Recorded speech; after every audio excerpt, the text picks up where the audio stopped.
we are kind of also multi-tradition. And so we also somebody who wear the high ching in the puja also, and all those the mui, the ching, everything. Then they lead the sing ching chanting, and followed by different tradition chanting. So this kind of brings us back, the purpose of all these we call rituals. Rituals in Buddhism. There's one ascetic called Vijaya or Vajjiya. Vajjiya. So this ascetic is from another religion. So he went to the Buddha. He went to the Buddha and asked him, India, so many different religious teachers, then they practice so many different things, which is correct, and which one is not correct. So the Buddha gave a very wise answer. So he told him, whatever practice you do, whatever observance, if your skillful thoughts, your skillful states of mind increase, and your unskillful mind state decrease, then you should carry on the practice. And you should carry on the practice. But if whatever practice you do, the unskillful, unwholesome mind increase, and your skillful states of mind decrease, as you get more angry, you get more agitated, then you should not do that, you should not continue. So that is the advice by the Buddha. And so how many of you feel good after the chanting? Okay, then some of you should reconsider. Oh, equanimous? Equanimous, it's not so bad. There should be, we said, increment in, we said, wholesome or positive states of mind. So all states of mind, including equanimity, have different degrees also. There is this worldly equanimity. There's another term for callous, another kind of extreme. Yesterday we talked about compassion, there are two kinds of extreme. So equanimity also has two kinds of extreme. Some people, they go chap, so they think they're equanimous, they go chap. They think equanimous. But I ask them to face the problem, they don't know what to do, they can't couple, or they get frustrated. Right? So that is not equanimous.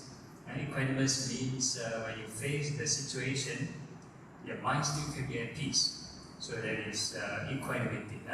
So right now, when you're not facing problem, or when people go for retreat, it can be in the forest, in the jungle, in the cave, they go for a retreat program, then the program maybe they have to do a lot of work, they have to do a planning, and they think, oh yeah, my meditation is so good, I see so peaceful, and they think they're equanimity. And then once they, sometimes in the forest monks, they have this practice called the, one of the ascetic practice is to keep changing places, not to stay at one place for too long. So once you change another place, new environment, new bedding, new temperature, new everything, then you, if you're not used to it, then the mind will get very frustrated easily, very agitated. The mind will, the environment always changing. You're not used to it, you're not comfortable anymore. One day, nice place, one day, another place, full of mosquitoes. So a lot of changing in the place. So if a person gets agitated, that means no equanimity. Like you stay in a nice place for too long, then you think, hey, my mind very quiet, or very equanimous. Then you try changing, and if you get affected, then that means still not yet the real equanimity. And what you're doing is basically avoiding a lot of tasks, a lot of work, and we think that is equanimity. And we call this callous, basically don't care. So one example would be if let's say some emergency happened, with somebody collapsed on the floor, then just go up. That's not equanimity. Equanimity means whatever crisis happen, you still do your part, but the mind is not affected. That's really equanimity. That means you still can help the person, you can do whatever we call for help or ambulance, whatever it is. So you still do what you're supposed to do, but the mind not so shaken. And so that is the proper practice. So where was I earlier before we talk about equanimity? Yeah, so about the practice. So we talk about being joyful in the practice, so that works also. That is a safe indicator or obvious indicator that you're sort of first enjoying the session and also creating a wholesome state of mind. Equanimity could be sometimes you just fall away, the very neutral kind of emotion, which is very hard to distinguish between that kind of equanimity versus the more spiritual kind of equanimity.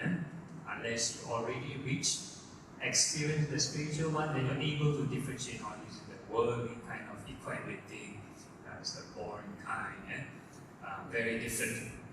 Okay, so I believe today's session is more like sharing. So anybody want to have a discussion, question, want to share? It's more interactive, I just one person talk and can get very bored. So anybody want to ask anything or share? We would like to know more about your background. Then because yesterday you asked us the background of the community of that. Okay. I want to know more about my background, how I get to know about Buddhism and stuff like that. So telling stories is always interesting thing. So let me see. So I was like when I started young, I'm more like from free thinker kind of family. So even my birth certificate is registered free thinker. no religion.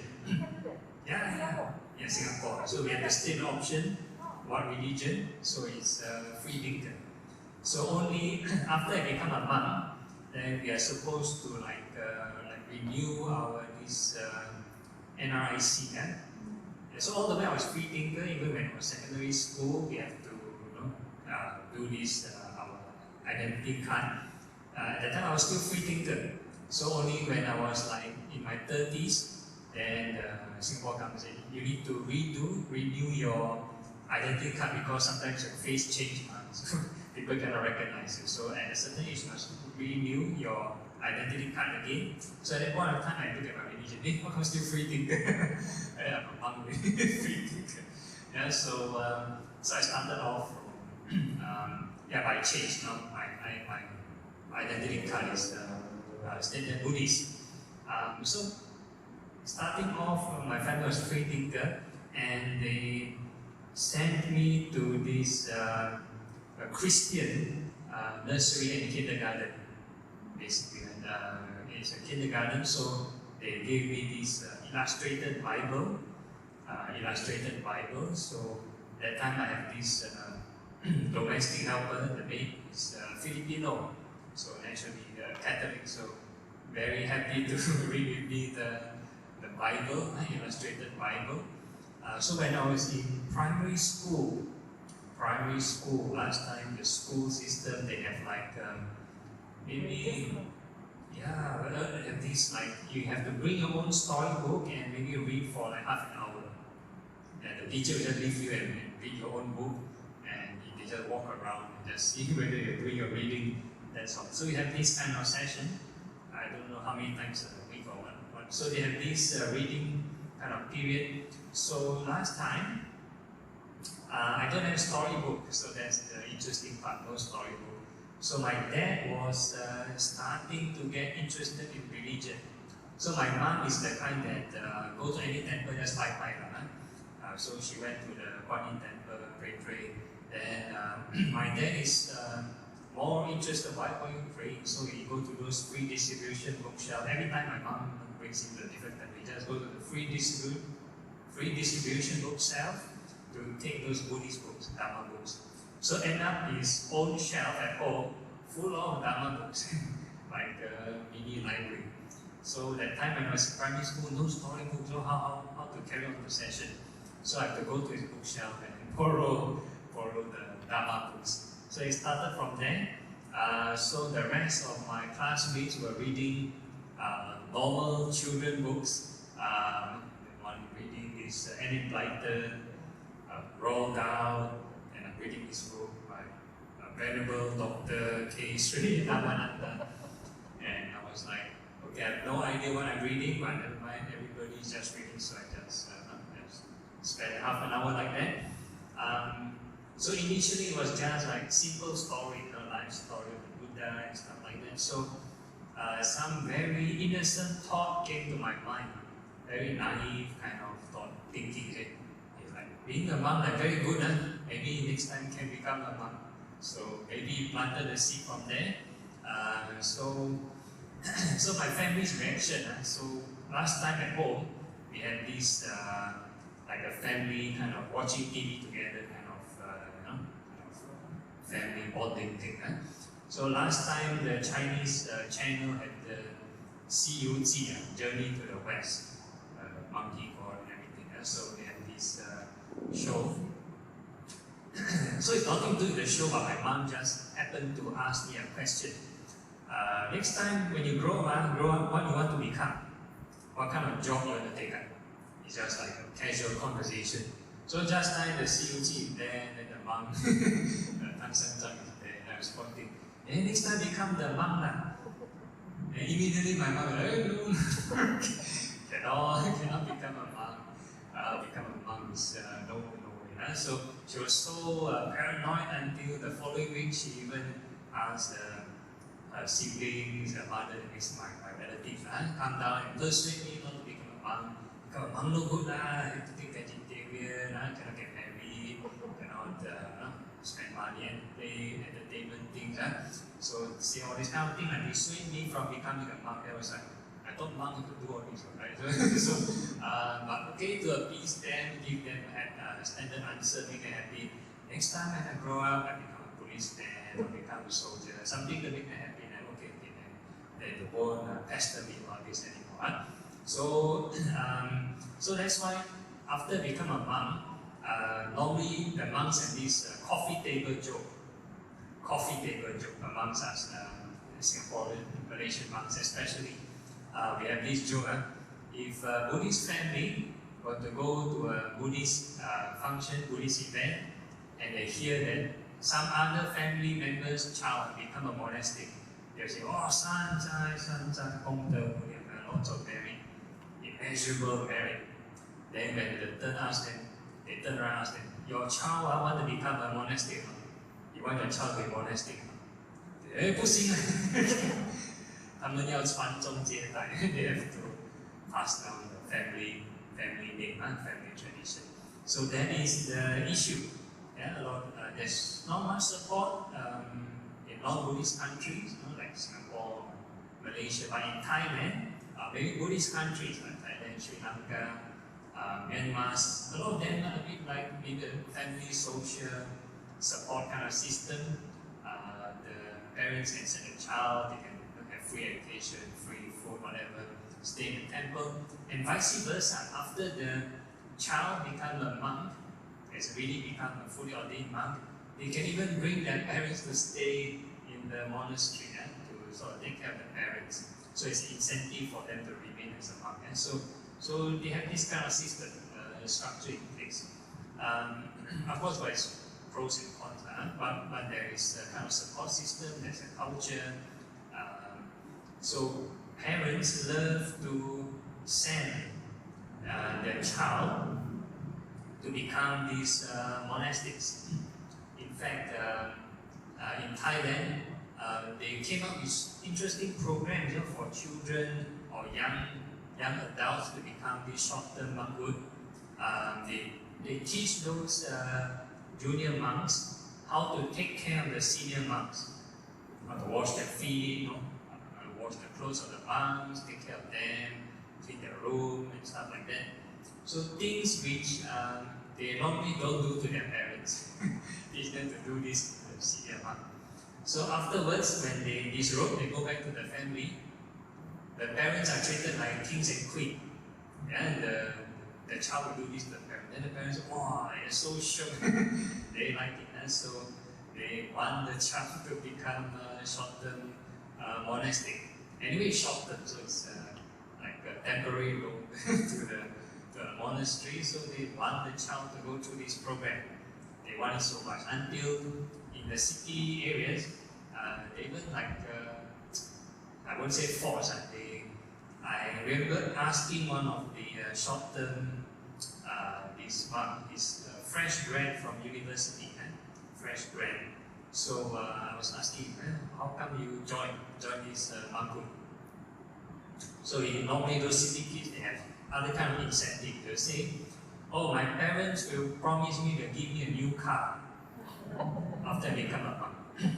So after they disrobe, then nice present. New car. So until this extent, so they have this kind of program. I'm not sure in Malaysia. Malaysia also have a lot of this short-term program. The kids also, a lot of kids being sent there. So anyway, coming back to my story. Yeah, so life kind of went back to normal for a while. Then until the secondary school, I think it was 1998, there was this economic crisis. So it kind of affected my dad's business, and my parents started to quarrel, had some issues, then certain past issues also brought into place, then the argument was getting out of hand, and eventually they wanted to have a divorce. So now they have a lot of these proceedings, a lot of these quarrel at home and stuff like that. So at that time I was preparing for my sort of O levels. So that time you cannot study, you come back home only, then you quarrel. You speak to your mom, then mommy say, okay, you tell your daddy this, I don't want to talk to daddy. Then you go to, and if I go to my dad, then my dad will say the same thing. You tell your mommy this. So then it becomes like this, you become like a middleman, and a lot of issues will affect your studies. Then you have to worry. Both of them will give you like a proposition. They both have the daddy's plan and the mommy's plan. If you follow daddy, you have this. If you follow mommy, you have this. This kind of thing, you can start to follow food, right? So I kind of focus in my studies. So that time, my grades, everything dropped.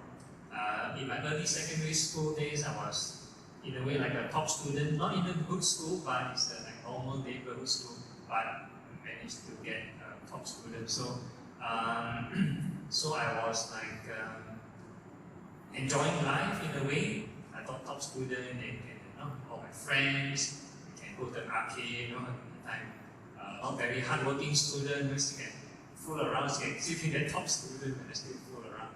So when this thing happened, my grades dropped. So I was thinking, what is this true happiness in life?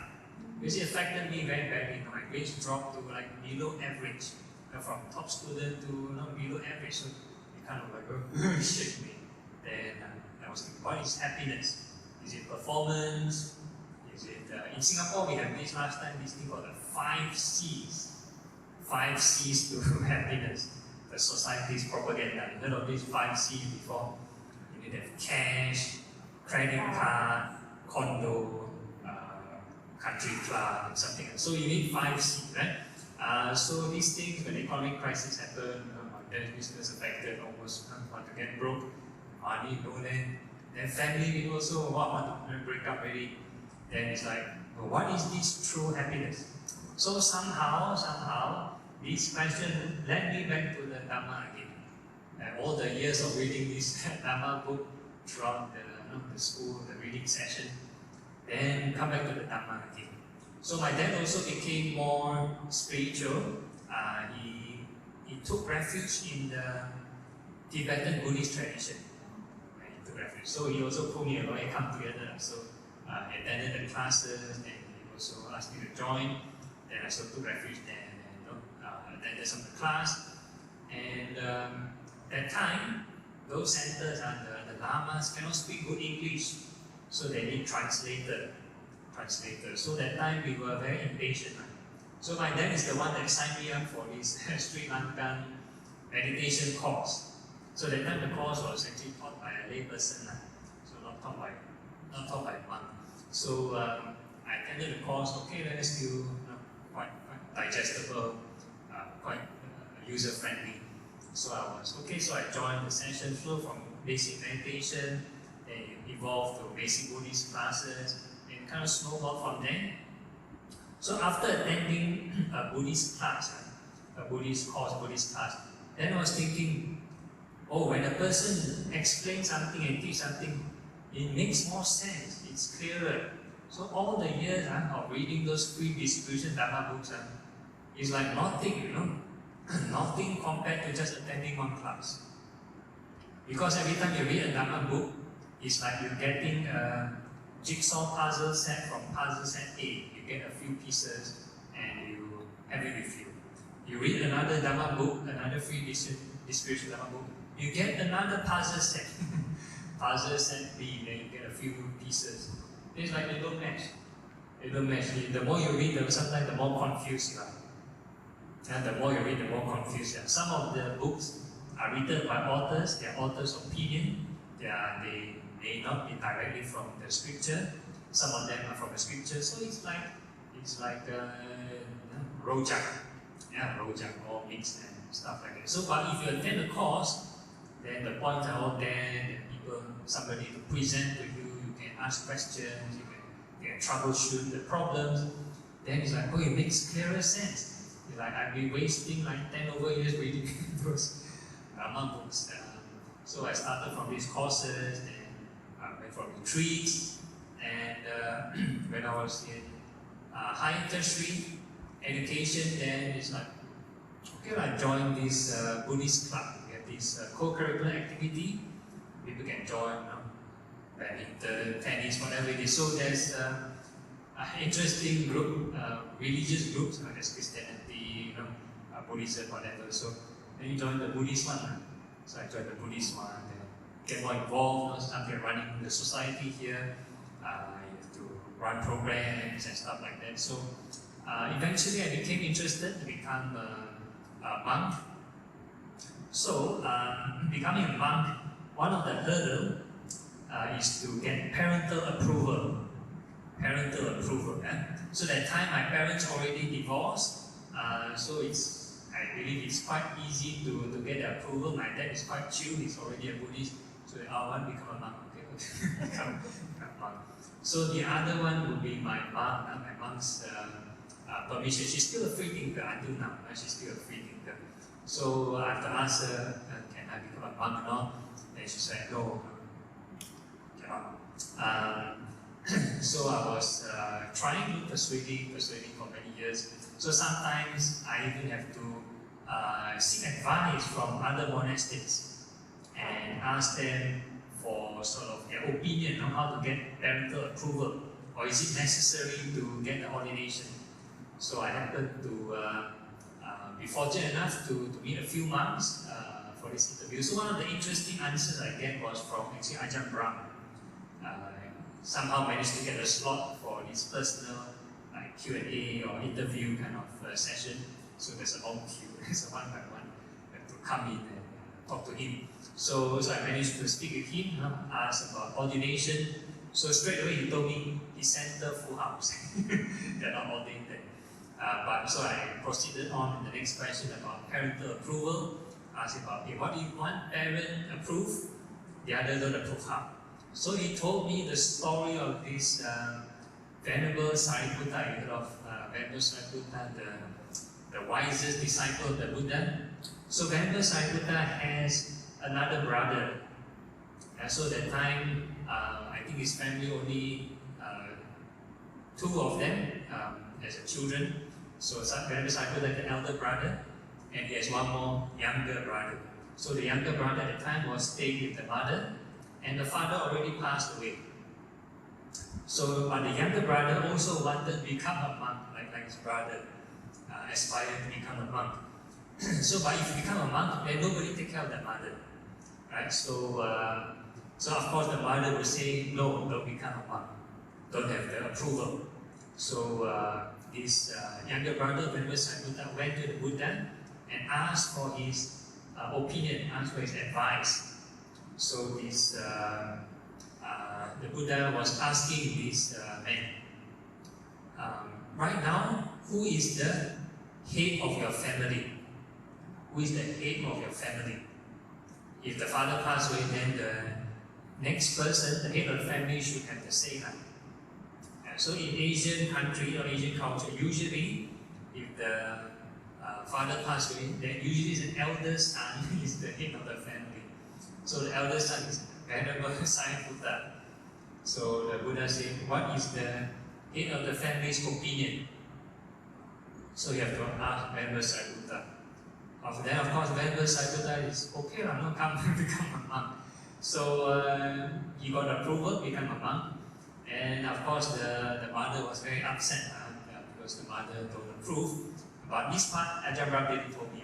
He only told me you should sometimes you can play around the rules, something like that, along these lines. Say, the preceptor or whoever is in charge, out of compassion, they can try to help you, in certain situations. So that was his story.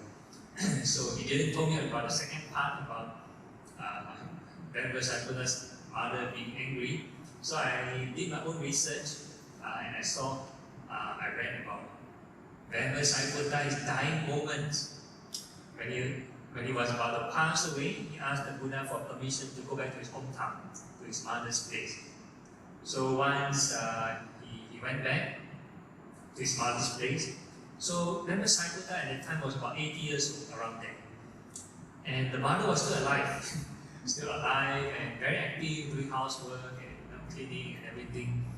And the son was coming back. Venerable Sariputta was coming back, like very, maybe in a walking stick, like very weak, about to die already. And the first thing the mother saw the son coming back was to scold the son. You are why you leave the family, why you not bring all the child and all my children to become monk, right? So very angry, scolding. So Venerable Sariputta was like, hey mom, I'm about to die already. Please let me into your house. Right? So that was what happened.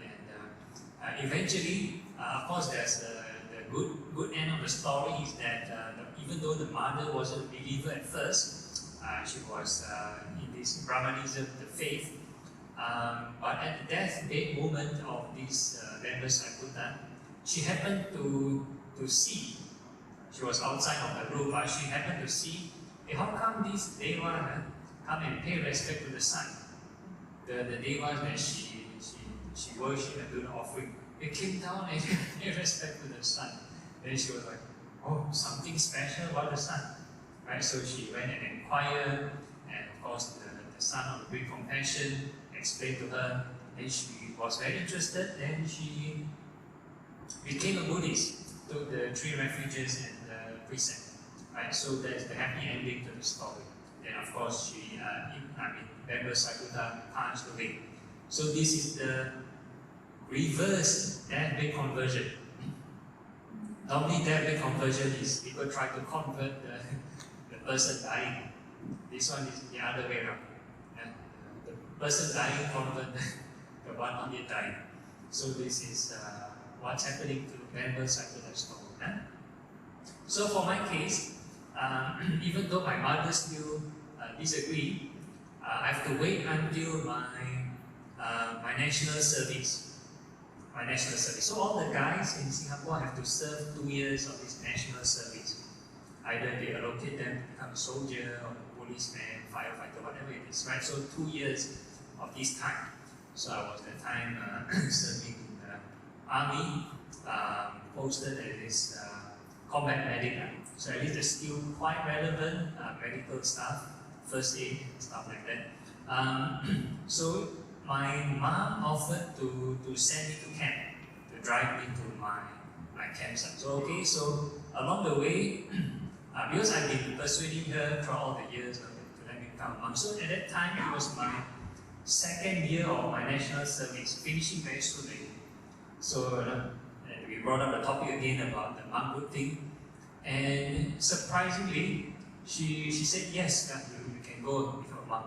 And I was like shocked, and surprised. How come she agreed? Right? Because all those years I was like persuading her, and she like a strong no. And I asked her, how come you suddenly agree? And she told me that she went to this Taoist temple and looked for this fortune teller. And this fortune teller, and she was like asking the fortune teller about my situation, whether to allow me to become a monk.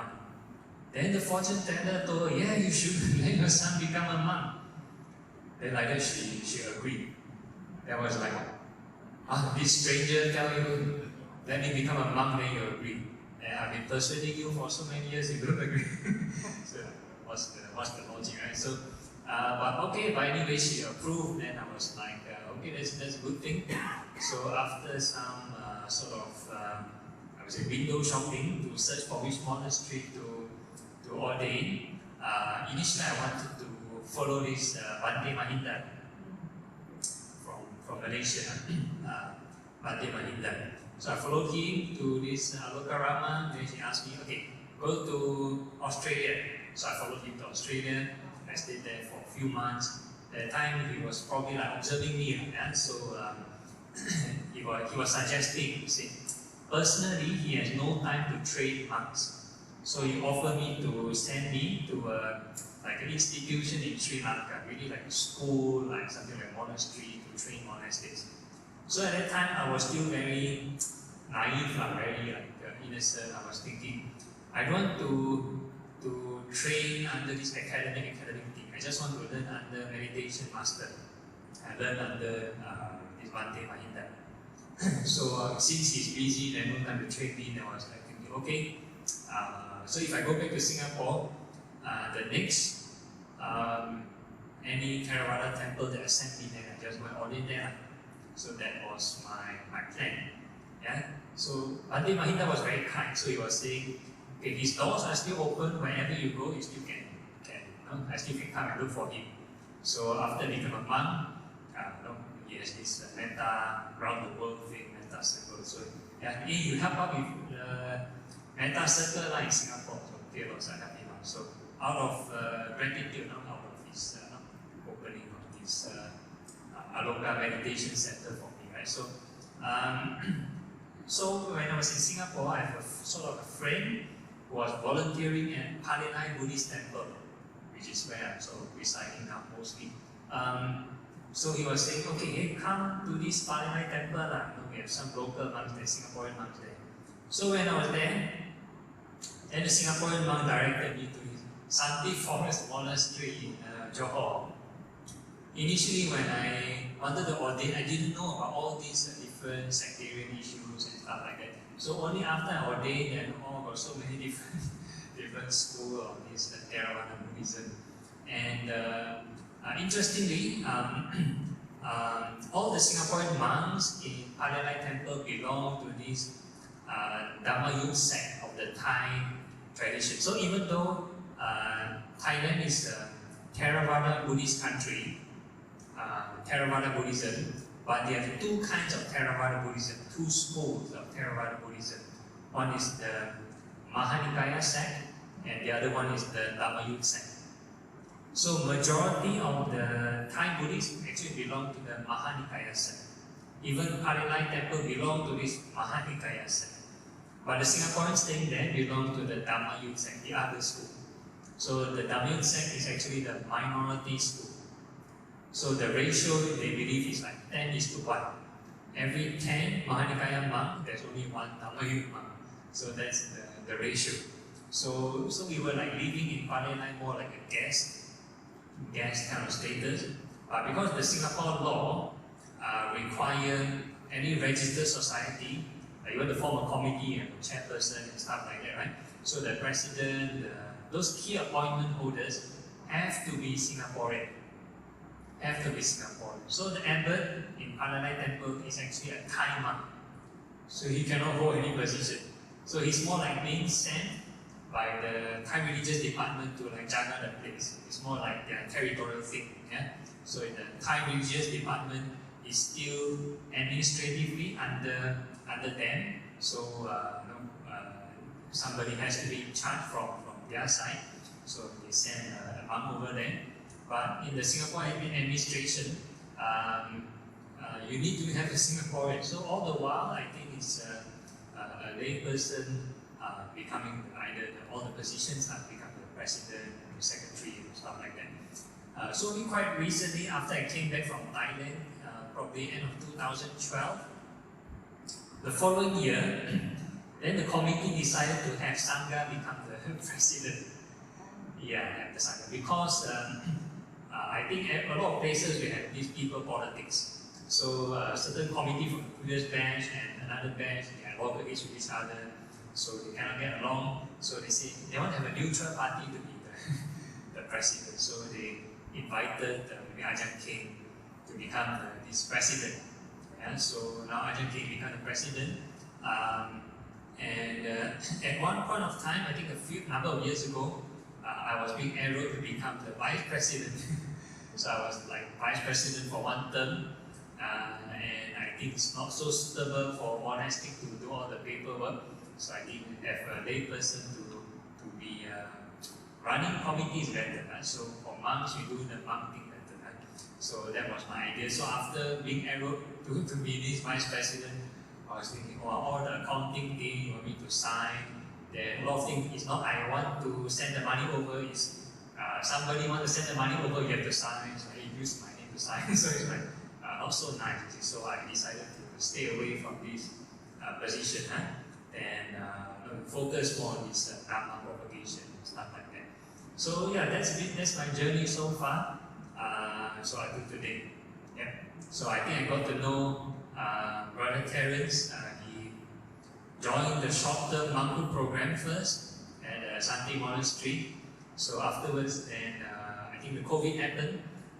Then he invited me to these Zoom sessions by MSBS. So yeah, snowballed from there. Yeah. Very interesting. Okay. It's short sharing. Yeah. So yeah. If there's some time, you will discuss until 10 o'clock, right? Yeah. So. I think just want to ask, how's the situation, the Buddhist propagation in Singapore now? Yeah, Buddhist propagation in Singapore, I think is still very mild compared to Malaysia, probably. Very mild, because Singapore now, they're very sensitive with the racial and religious harmony thing. Yeah, racial and religious harmony, very sensitive. Anybody can call the police on another person that tried to sort of share their teachings with you. Yeah, so sensitive. So a lot of people decide just keep it among themselves. You want to share, can make sure you approve first. Yeah, but for societies, if let's say they publicize, then it's alright, because whoever walking is they walking on their own. It's not like they force you to come. Right? So publicity-wise, it's still normal, but in terms of sharing, can be very sensitive, like personal basis and stuff like that. Yeah. So even before I ordained, I joined this interfaith camp as a youth. So they have these participants from these various religion, youth leaders. So I happened to go there, because last time I was one of the committee member of the Buddhist Society in the Polytechnic. So I was chosen to attend this like a camp. So it's a program, a 3-month-long program. So you need to clock 10 hours of attending another religious faith services for 10 hours. And a lot of things, you need to do community service together, study another religion, take exam, take tests, stuff like that. So it's a 3-month-long program, so like 20 over of us, the youth. So we kind of built like a good bond. So afterwards, we became a monk and come back. And some of them, they joined this interreligious organization in Singapore. it's quite an established organization. So I'm not sure whether you've seen on the newspapers or whatever. You see sometimes Singapore, they have the prayer for the F1 race. You see like 10 different religious leaders standing side by side and praying, praying for the track. Okay, so Singapore, I think we have this particular team very well known for this. So they call this the inter-religious organization. Yeah, so we have this thing. So they asked me to join. Okay, well, here's my friend inside. So I joined out of friendship. So I joined. So I sort of got involved ever since. Still a member. So even though the people that asked me to join, they left already. I was thinking of leaving also, but we made new friends over there. So they asked me to stay there and stay also. Yeah, so kind of like the situation now. So the propagation thing, in that kind of setting, very hard to propagate. Very hard to propagate. So when you talk about religious harmony, it's more of making friends with people of the other faith. If you have any misconception, then at least you have another like close party to call up, hey, I have this question about your religion, some misconception, is it true? So they can clear things up. So I think that's the good part. I think it's very normal, probably people in our Buddhist community, if let's say there's certain misunderstanding of another religion, then you yourself also not sure. Then it's good to have some friends where you can ask and clarify. So I think that's the last point of having this kind of network. So I also believe in the Buddha's way of teaching, or rather the monastic rules way of engaging. So nowadays it's very common, because in Buddhism we have this verse, the gift of Dhamma, the gift of truth, excels all other gifts. So people say, wow, gift Dhamma, like very good, so everybody start preaching or start reading Dhamma books, start sharing this viral Dhamma teachings online, and they start sharing. And I see my friends all spam, some Buddhist friend, they spam me all the Dhamma quotes. I was thinking, hey, I'm a monk, you don't invite me, you spam me all this. So it has become like this. So actually, a lot of people, they do not know, sharing the Dhamma also for protocol, It's not like suka-suka, you want to share, then you can just share. If not, it becomes like some other religion. They will go down to the coffee shop and they distribute you pamphlet. Imagine Buddhists doing this. You tell this kopitiam uncle or auntie, you must believe in the triple gem, If you don't believe, then you can go down to the lower realm. So you tell them like this. Maybe some people may accept, but a lot of times it may have this reverse psychology kind of reaction. People may get averse to it. If they're not ready for it, then they may get angry towards it. So you're creating both parties are creating obstructions to their future learning of the Dhamma. So that's the issue. So when I became a monk, then I get to know these Vinaya rules, monastic rules. So we have these like 16 rules, 16 rules on like sharing Dhamma. So some of the rules are actually, a lot of them are metaphorical. For example, if a person is holding a walking stick, you cannot share Dhamma with them. You cannot teach Dhamma to them. Holding a walking stick. So if you take it literally, it's like you cannot teach, right? So, but actually there's a meaning. So the metaphor is, if somebody is older than you, you cannot just share. I know a lot of them are older than me, but so there's a clause, unless being requested. So a lot of the rules on teaching Dhamma is a demand-supply thing. Unless there's a request, if not, you cannot teach. Or there's another rule stating, if someone is seated higher than you, standing higher than you, whatever higher than you, or walking in front of you, you cannot share Dhamma with them. So it's talking about metaphor for ego. If they are more egoistic than you, then you share, they don't listen to you, right? For example, like if you straight away share with an older person, to them it's like, I take salt more than you take the rice, right? So it's like, why should I listen to you, right? So same thing, if a person more egoistic than you, or if somebody is holding an umbrella, you cannot share with them. So it's a social metaphor for class status. If like they are your boss, or there's somebody higher social class status, you still cannot share with them. Unless they ask, no, there's a sincere wish to know, then you share, then it's okay. If not, you either share, then you go on deaf ear. Then it becomes devaluing the Dhamma. Then the Dhamma becomes like those free flies when people throw in the rubbish bin, that kind of thing, right? So it becomes like very disrespectful to the Dhamma. So we only share when there's when the request. So that's what I've learned so far. So I've been following this model, and it's quite successful. Quite successful. So I have a social media account, I have a Facebook page. That was my Facebook page before I was a monk.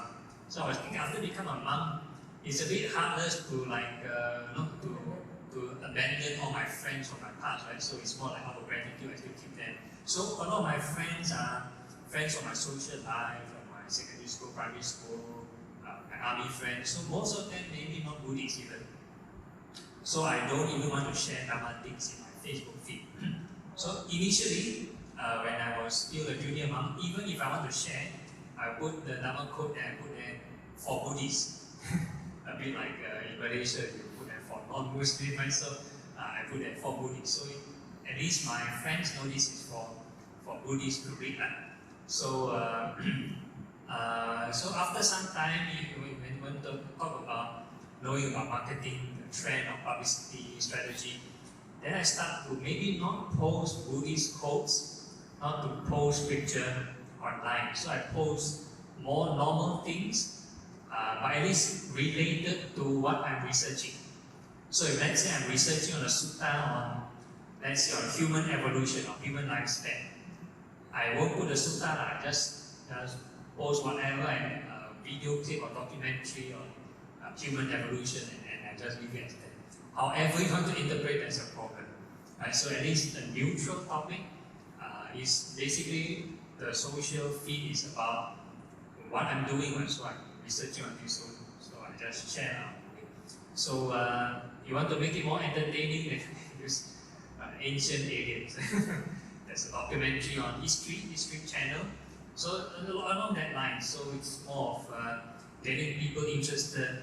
And when people ask you, what you're doing, why you post this, and you share on because people ask, then you can share. So there's an opportunity to share the Dhamma. So of course, in the student days, we're talking about experimenting on Dhamma propagation. I think the common one being through music.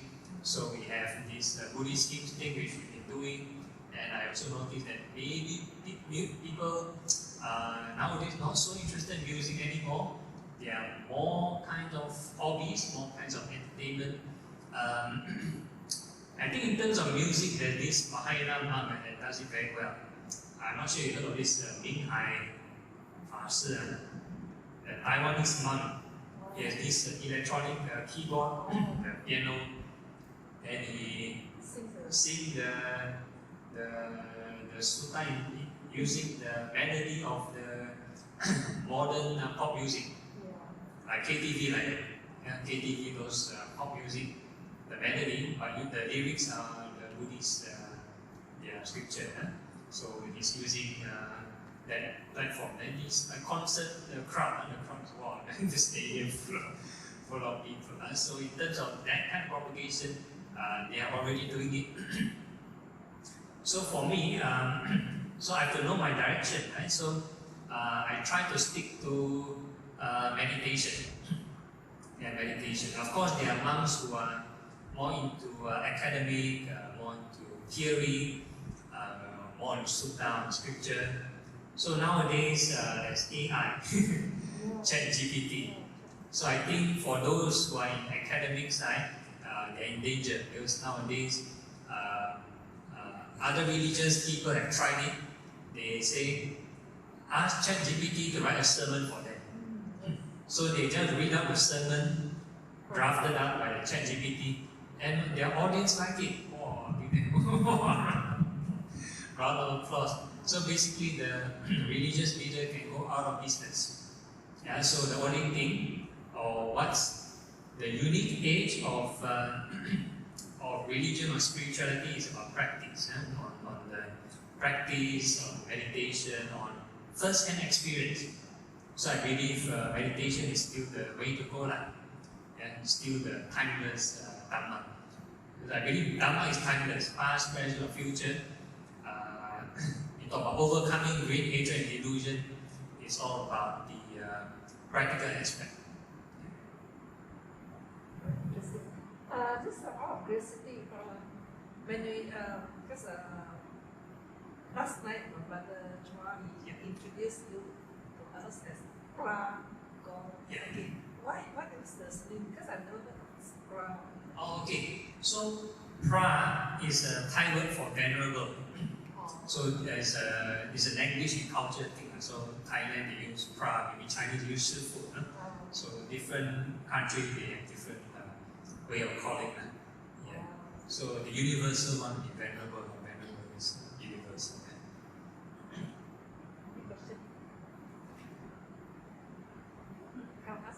Anything from the crowd? Nothing. Okay. One last question. What is it?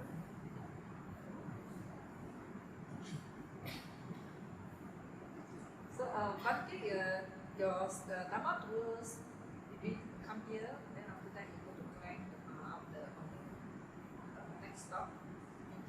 I am following wherever they bring me. I have no idea the different places. So, how long you'll be in Malaysia? The flight ticket will be until 23rd July. Yeah. Means the flight ticket is actually from KLIA. Okay. So that means you go there to Malacca. Yes, we are going down south to Malacca. Yes. For the 1 week. Then after that, we will go to Susima Perak. Perak. Yeah, then we are going to Pertama Buddhist Society, Kuantan. Kuantan. Yes, then we are going to Bodhi Vihara. Then we are Bodhi Vihara, right? Bodhi Vihara Terengganu. I know it. Yeah, Ajah Mexico. It's there now. Then we are going to Metarama where Bhante will conduct a meditation retreat. Okay. After that, we will come back to south again to Susima Temple, where Bhante will conduct from the 19th to the 23rd. So from the 23rd, just after the retreat, then we'll send Bhante to take his flight. Because Bhante don't want to overshoot. Don't want to get interview. Have a safe journey, yeah. Going south, then going north again. Because it's organized by TBCM, the Yes. Council. So whichever society that want to pick up, whichever date, we just choose off. We don't say like turn clockwise or anti-clockwise like that. Very city and then Because it's very society. difficult. Yes, very difficult to arrange the way how. Yeah. So, Mate, have you been to SBS? No, I haven't been to SBS.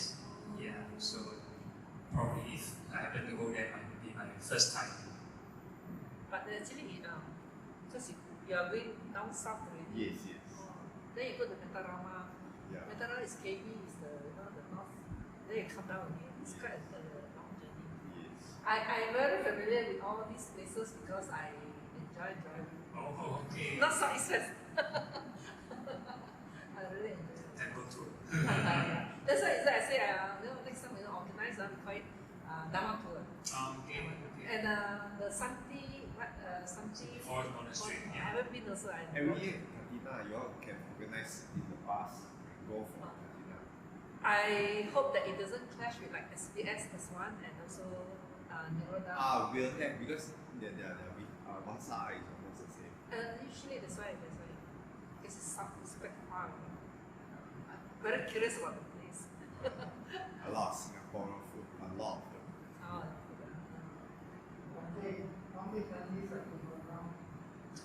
Pardon, what's your question? Countries. How many countries have you visited? Oh, how many countries have I visited? Before I ordained, my parents, that time when they're still economically, financially okay, they like to travel overseas, especially the school holidays. So like we've been to Australia, Indonesia, Thailand, those nearby countries first. And before I ordained, my mom, very funny, she said, okay, I will promise you to let you ordain if you follow me 2 trips. One to Korea, one to America. So basically she kept some of my savings, supposedly saving for my university. But because I'm not going to university, I want to become a monk. Then she's spending all on this trip. So you must come with me, if not I don't let you off. So so it's like forced to go overseas. But after I become a monk, also somehow got these invitations, and most of these invitations are from this inter-religious group. So like I've been to Hawaii, they have this Memorial Day for the Pearl Harbor, the World War II, the incident. So there's this Japanese Buddhist group called the Shinyo-en. Yeah, they are in charge by the mayor or governor of the Hawaii to organize this event and this prayer thing. So very interesting. There's a reconciliation because the Japanese are the one attacking, and they get the Japanese group to organize this healing session. So every year they have this prayer, and they very nice. They make these floating paper lanterns, and they release in the ocean, and in the Pearl Harbor they release. So very nice event. So it's for memorial. So our interfaith team came down and just participate in the ceremony, and also another place I went was like Taiwan and Paris. So this one is by this late Venerable Master Jing Kong Fa Shi. Master Jing Kong is his group. He has this project in UNESCO. In fact, he has an office in UNESCO. So they have this project to record or document all the different religious teachings and like compile it. So that's their project. Or initially that was what I thought. So they invited all the different religious leaders to some sort of come to the center in Taiwan to do a film recording.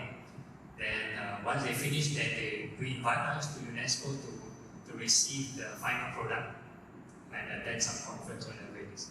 So they want a Buddhist speaker, and I was like thinking, Mahayana monk, why you need Buddhist speaker? Then they were saying, they want Nanchuan Forjiao. They want the Theravada Buddhist teaching. Okay, Lord, then invite me. So I went to Tainan, their center, their Pure Land Buddhist College. So they asked me to talk about Buddhism, so I gave a general talk about Buddhism.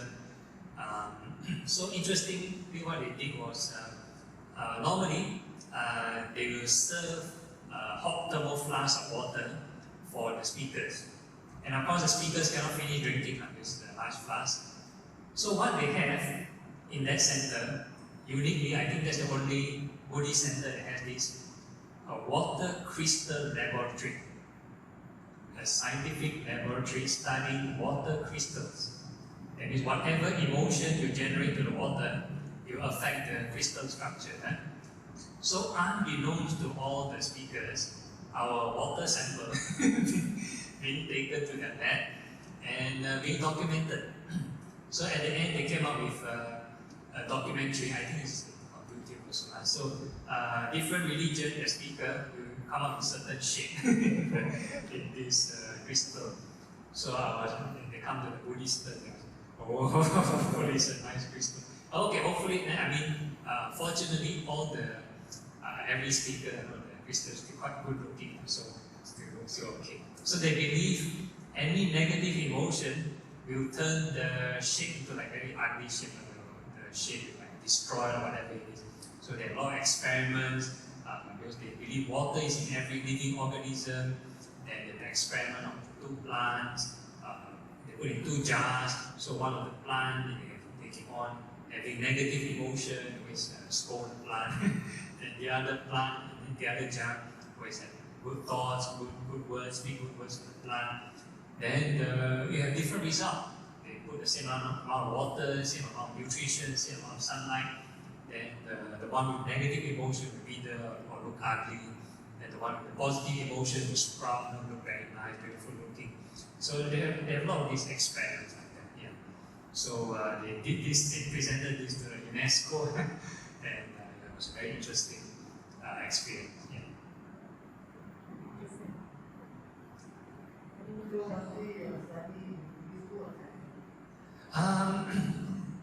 Singapore is like nowadays bilingual, but most of our subjects are English. So plus I was staying my dad, so he was more English speaking because last time he was in an English school. Yeah.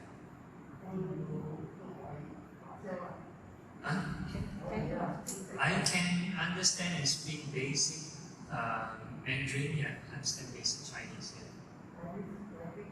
Basic. Yeah. Any more questions?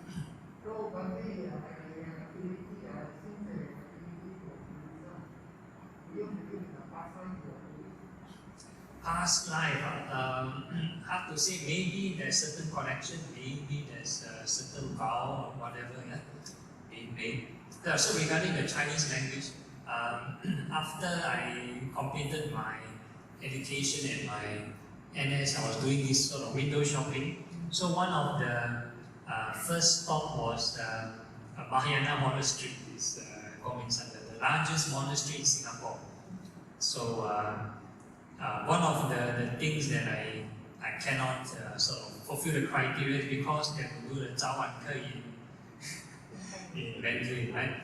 So they have to read the sutras in Chinese. So my Chinese cannot make it, so so that is one of the no criteria for me. So it's like, okay, so go to Theravada. Yeah. So I'll go fortune. Because last time I volunteered there. Because that time their Sunday school, they teach in English. So I thought English would be okay when you become a monk and have to walk everything in Chinese. Yeah. Interesting. Okay. So because of time, is you the only child? No, I have a younger brother. So not too bad. Your mother still? Is your mother still? Yeah, still around. In fact, she also comes and visits me every week. Every week at Perak. So the first few years, she's like trying to persuade to disrobe me. You come back, why you don't want to become, maybe some other occupation now, so you can do what you want. You don't want to get married, never mind, be single. Always trying to give another example, you know your cousin, hey, this cousin get married already there. Something like so she trying to do all this kind of thing. Then but after some time then she quite okay, quite chill. Yeah.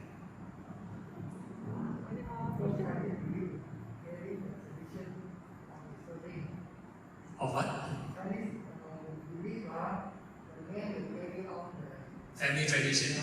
Yeah. So my brother is still so my brother is already married. Yeah. Okay. I think shall you leave the Yeah. minutes? Okay. You want to follow the chanting book one or what?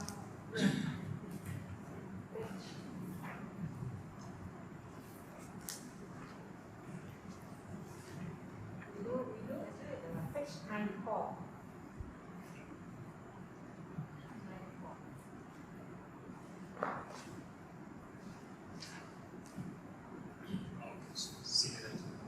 Okay.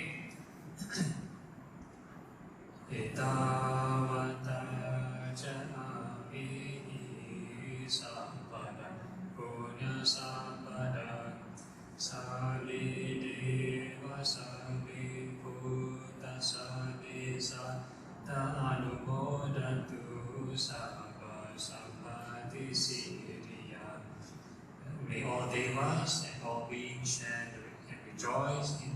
parents which we have acquired, may they acquire all kinds of happiness. Now we dedicate merits to the departed.